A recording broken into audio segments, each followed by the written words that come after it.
Ready or not, Charles roasts Sussex mercilessly on coveted HRH titles for kids, but with a caveat. Since Meghan and Harry gave up their royal duties, Lilibet and Archie may no longer be entitled to the HRH titles. The decisions to offer royal titles to Archie and Lilibet has been a continuous subject since Queen Elizabeth died last month. The indecision is heightening tensions, with Meghan and Harry as the Duke and Duchess fear the King may strip Archie and Lilibet of their titles. Katie Nichols said that Charles could insist that any titles given would come with strings attached to try and keep the California-based pair in check. She said that titles matter to Charles and the new monarch will not hand them out freely.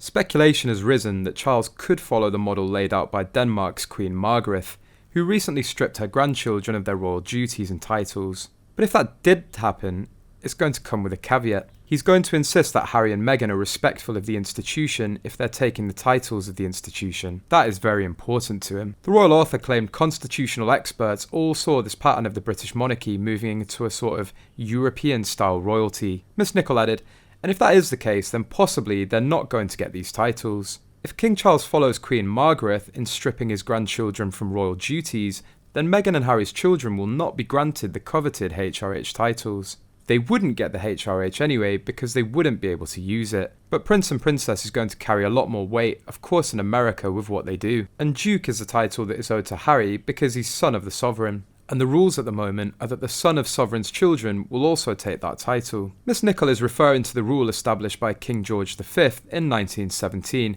which says that the Royal Highness style may only be conferred to children of the monarch, or to male's line of grandchildren. In this particular case, Prince Harry's children should have automatically inherited the coveted title, the two of them being children of the sovereign's son. We don't know what's going to happen to the Duke of Edinburgh title, and we don't know whether he's going to give it to Archie and Lilibet. It would be the most extraordinary olive branch and act of reconciliation if he did. It will be very interesting to see what the King does and whether he uses that as a sort of final conciliatory move, and absolutely do bring Harry and Meghan back in. But I think so much of it comes down to a matter of trust.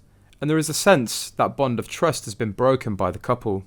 Upon the death of the Queen, Archie and Lilibet should have been allowed to use their new titles, but are still listed as Master Archie Mountbatten-Windsor and Miss Lilibet Mountbatten-Windsor in the official line of succession.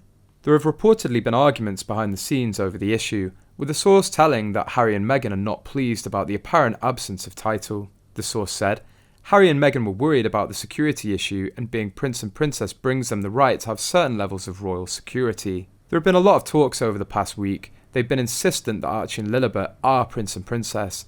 They've been relentless since the Queen died. But they've been left furious that Archie and Lilibet cannot take the title HRH. That is the agreement. They can be Prince and Princess, but not HRH, because they're not working royals.